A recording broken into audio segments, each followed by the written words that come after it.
Hey everybody, hey, welcome back to the 53206 cast. I'm Alex, and Meg's not here today. Kind of weird to do a podcast without her. I'm not going to do a solo episode. Usually it's nice to have her here so we can kind of bounce things back and forth. And, we kept trying to sit down, we kept trying to record a podcast, and it just didn't happen. She is currently visiting my sister in Washington State. She took Dex out there. They flew on an airplane. They're hanging out for a couple of days. But I did want to make sure that we got a podcast out because try to put one a week out, basically. And I thought, this would be a great opportunity to share a chapter of the book, Bad Neighborhoods.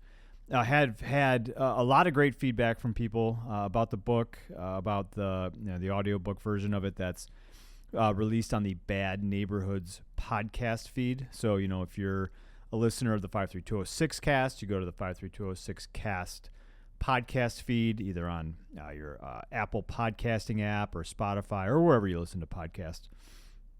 And so I wanted to, share, because I know not everybody that's a listener of this podcast has checked it out. So I thought, this would be a good opportunity to share one of the chapters. Each chapter is called an episode. I think so far we've got about 12 of the 25-ish chapters out.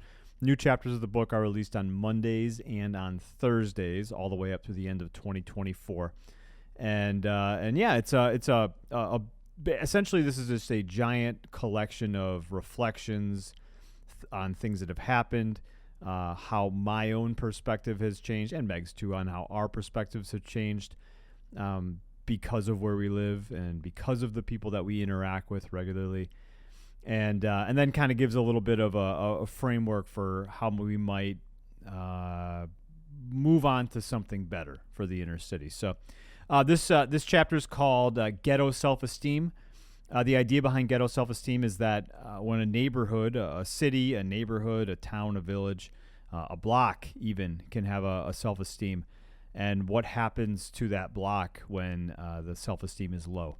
And so that's kind of the thesis behind ghetto self-esteem. So if you've made it this far in this podcast episode and you still want to check it out, I'd really be grateful if you did that. So without further ado, here is Ghetto Self-Esteem. Ghetto self-esteem. What if the biggest reason why my neighborhood stays the way it is because the outside world, nice people that have never spent time here, thinks it can't be something different? There's this famous psychological experiment done by a guy named Walter Mischel, who was a professor at Stanford. Basically, he sits a kid down and gives them an option of having a marshmallow right now or more than one marshmallow later. What the child chooses is supposed to have all of these predictive powers on whether the kid will be able to delay gratification in the future and have the benefits of having learned at an early age the power of delaying gratification for the betterment of one's personal situation in the future. I like experiments like that. I have a 13-year-old daughter and an 11-year-old son. They both have lived here their entire lives. Every once in a while, I think about raising my kids in the inner city as an experiment, not in some weird way like I do experiments on my kids, but almost like there's a secret that I know that they don't know about our neighborhood, and I'm wondering when they will be let in on the secret. Kind of like the marshmallow kid. The secret for the marshmallow kid is that if you can be the type of person that is willing to delay gratification in the short term for longer-term success and prosperity, then you will reap the benefits delayed gratification has to offer. The secret I feel like I'm keeping from my kids is that our neighborhood is one we are told to stay away from. But they don't know any better. They don't have a frame of reference for what anything else is like. And because of that, this is normal. Meg is great at helping the kids process all sorts of things in their daily lives, big things and small things. One day she asked them if they knew we lived in a bad neighborhood.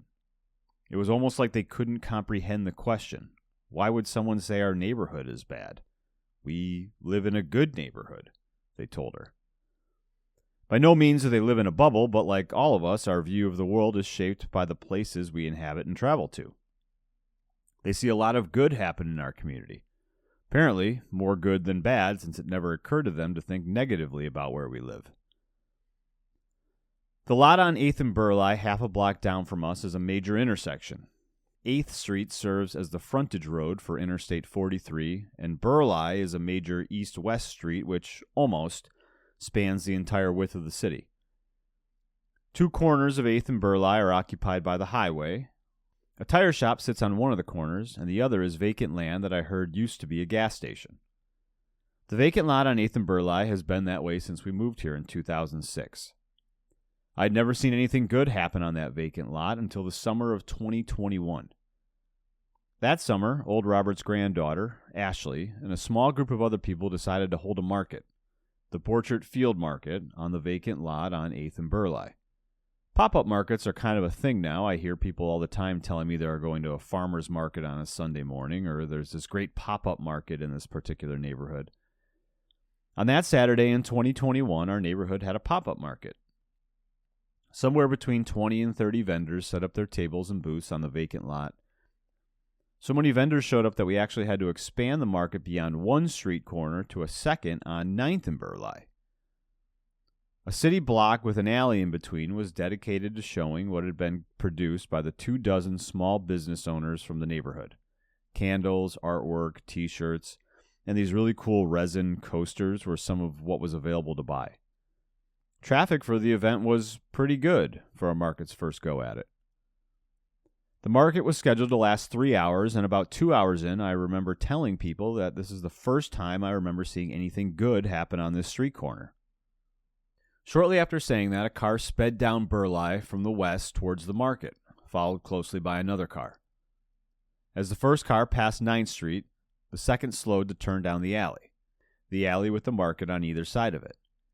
Hanging out a window of the second car was a man with a gun in his hand. He fired 10 or 15 times at the first car as the second sped down the alley.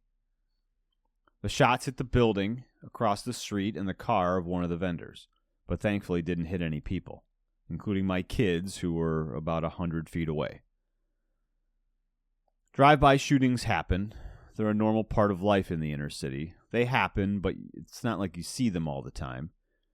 You hear them, and like the shooting outside of the baseball fields, life goes back to normal. Even after the drive-by shooting the day of the pop-up vendor fair, my kids would tell you they live in a good neighborhood. When I say I feel like raising kids in the inner city is an experiment, I mean it like this. How much of what I was told was abnormal, the story I was told about the inner city, will they see to be true, not knowing any different? It's fascinating to me to watch them grow up without knowing what other options there are for where they could live and the extent people go to avoid the problems that inherently exist in areas of concentrated poverty. They think it's normal to live somewhere with abandoned houses and shootings. They don't know that other places don't have a guy with schizophrenia that yells to himself as he walks down the sidewalk. They don't yet understand that towns and villages don't need a program like We Got This in the summer to reduce gun violence in their neighborhood. They don't know that memorials for those killed don't line the streets of the houses where other kids that look like them live, only a few miles away. They think all of this is normal, and yet they don't fear it, and they certainly don't stay away from it. I remember hearing about cities like Austin and Portland in the mid-2000s. I remember hearing that those cities had an identity. Keep Portland weird, like people there rallied around the idea of being weird, or that the unique identities of the people living in Portland were celebrated. Like there was a sense of pride in being able to express yourself however you wanted, even if it was a little strange. Inside of that expression comes confidence in one's own weirdness, and confidence comes from pride in yourself and your community. I believe the culture of a space is the cumulative net effect of all of the people within the space. When I work in schools, I see this. If we want our school to be about community, but the adults working there and the kids attending do nothing to create a sense of community, a community will not exist. And the culture will not produce the things found naturally in spaces with a strong sense of community. The same can be said for a school's capacity to be inclusive. If we want a school or an organization to be inclusive, the net effect of all the interactions that take place within that space have to be more inclusive than not. If a significant percentage of the people in Portland are weird, then weird is a characteristic one can use to describe Portland. The identity is set by the culture, and when people take pride in and edify the culture, the space develops a sense of self-esteem, like you or I do when we take pride in the things that we are good at or we like about ourselves. I've heard the same thing said about Austin. The city has a high self-esteem. If a city can have a high self-esteem, it makes me wonder what the self-esteem of the inner city is like. What is ghetto self-esteem? I don't think I've used the word ghetto up until this point. Someone told me one time that I shouldn't say that word, so I avoid it. I don't want to be offensive. I'm about to do a thing I always hate when other people do, but the definition of ghetto is a quarter of a city in which Jews were formerly required to live, a quarter of a city in which members of a minority group live, especially because of social, legal, or economic pressure, an isolated group, a situation that resembles a ghetto, especially in conferring inferior status or limiting opportunity. I'm not an expert in parts of a city where Jews are required to live, but I can tell you the people in my neighborhood are almost all minority and live here because of economic and social pressure to do so. Coincidentally, they are more isolated than other groups of people not living in concentrated poverty. I don't totally get the reason why someone using the term ghetto in reference to where I live would be offensive or unkind, but I can see how calling someone ghetto would be, so let's not call anyone ghetto. Let's simply reference the geographic space composed of people from a minority group that face tremendous economic hardship. Ghetto self-esteem is something I think about because I believe if Austin or Portland can be weird, the ghetto can be prosperous, or whatever else the ghetto aspires to become. General statement here, but it's better to have good self-esteem than poor self-esteem.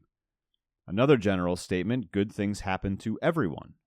But I was in middle school at one point, and it seemed like the kids with the highest self-esteem were the ones who were more often, winning at life.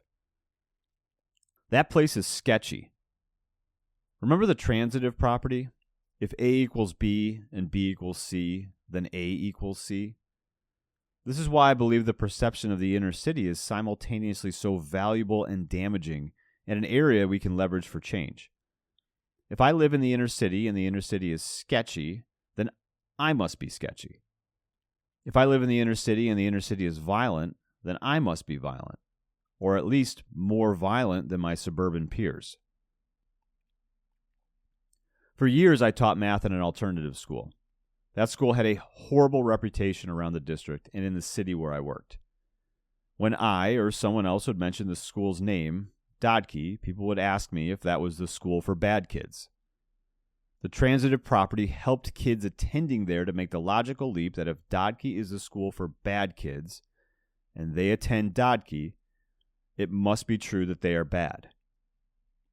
When we believe something about a place, those beliefs can manifest themselves into reality simply because we believe them to be true. I saw this all the time when I taught math there.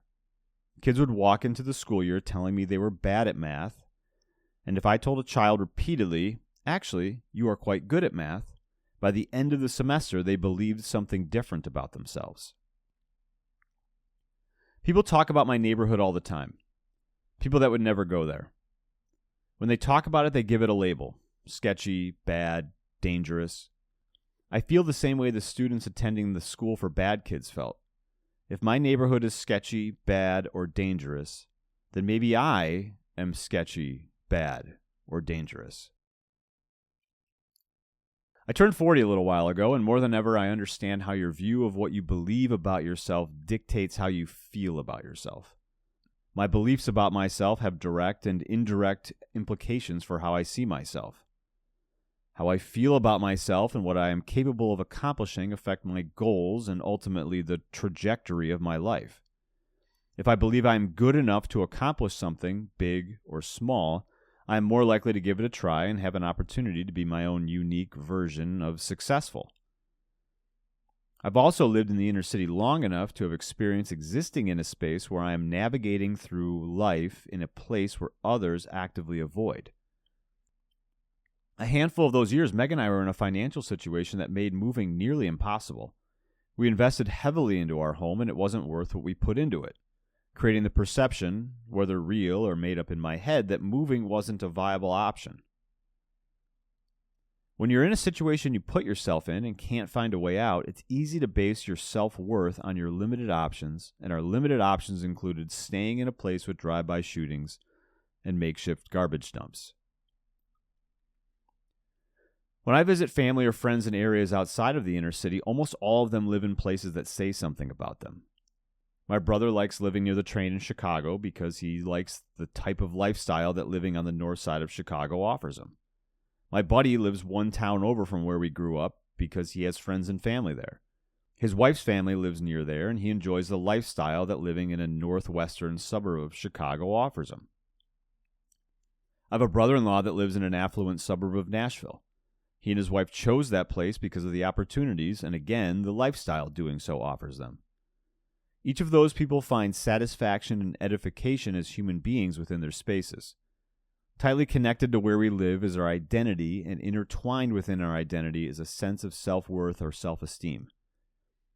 It's a real struggle to remove your identity completely from the physical spaces you inhabit regularly, where you live.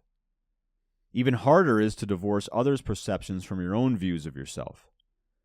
The inner city is like the smelly kid in 4th grade that picks his nose and looks like he hasn't showered since sometime in 2nd grade. You spend your time trying to stay away from that kid, hoping he won't ask you to come play with him. But then you find out his mom died of cancer and his dad left his family when he was a baby, and the kid lives with his grandma who is almost too old to take care of herself, let alone a 9-year-old. The ghetto self-esteem problem is real. Right or wrong, people assume something about you based on where you live. They assume what you like and what you don't, and what your values might be as a human being. Status is associated with where you go to sleep at night. Years went by where I was embarrassed to tell a stranger where I lived. Not because I was embarrassed with my life decisions, but because I know whoever I told where I lived would already have an opinion about my community, and that opinion would be transferred upon me. The times in my life where I've had the lowest self-esteem are the times where I believed most strongly that I deserved any of the negative things that happened to me, and that my worth as a human being is based on my surroundings. The surrounding spaces, the alleys, and the house down the block that caught fire 5 years ago and still sits charred and empty, and the seemingly ever-present sounds of gunfire somewhere in the distance tell you something.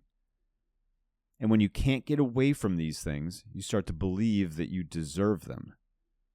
That there might be something inherently wrong with you, and because of who you are, you shouldn't be allowed to move beyond your current set of circumstances. Ghetto self-esteem is the story we, my neighbors, tell ourselves about ourselves based on what we see immediately around us. This is a list of things I found on the internet you should try if you want to have better self-esteem. Be kind to yourself. Try to recognize positives. Build a support network. Try talking therapy. Set yourself a challenge. Look after yourself. I don't think everyone is going to care about the inner city the way that I care about it. But I know more people care than used to, and I believe more people will care in the future than do now. I think the same strategies that work on a personal level can translate to a neighborhood self-esteem. Here's the list again, but rewritten for a neighborhood. Be kind to the people here. This means we aren't judging or making assumptions about someone. We're trying to ask ourselves the question, what must it be like to call this place home? Always look for the positives. It is easy to find things that aren't right about my neighborhood. It's not helpful. Instead, take the time to find what is beautiful and right here. Build a support network. Most of us, people that look like me, have excess, more than we need.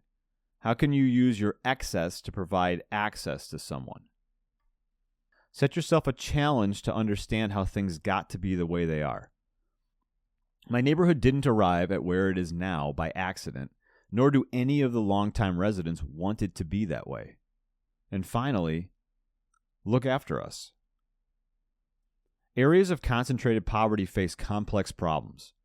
It's entirely plausible that our biggest problem is that we do not believe that we can be something different, because we are told by the greater community that we cannot be something different. If a different story is told, and we believe it, and you believe it, maybe it can actually happen. That's why I care so much about the narrative around areas of concentrated poverty. There are two reasons my neighborhood doesn't advance: its current set of circumstances and a lack of vision for moving beyond them. The vision is diminished when we, the collective we, choose to dehumanize or undervalue the people living there through the stories we tell and the labels we assign. 5 years ago, I would have told you that nothing in my neighborhood has changed since moving in. Ghetto self-esteem was at an all-time low. But then something happened, and we celebrated. All right, welcome back. Welcome back to the podcast. Thanks for checking that out. It's always a little scary anytime you put something out into the world, because someone might listen to it, right? Like, so it's been a big work in progress working on this book, and I really do appreciate anybody that takes the time to listen to something that I put out there. So again, I just want to thank you for checking it out. That was the chapter called Ghetto Self-Esteem. It's like the 7th or 8th chapter of the book. If you want to go back and you want to check out some other ones, or you want to kind of check them out as they come out, remember you can go to the Bad Neighborhoods podcast feed. Bad Neighborhoods is the name of the book and the name of the podcast feed that goes along with the audiobook version. So thanks again for checking it out, and we will catch you next time. Bye.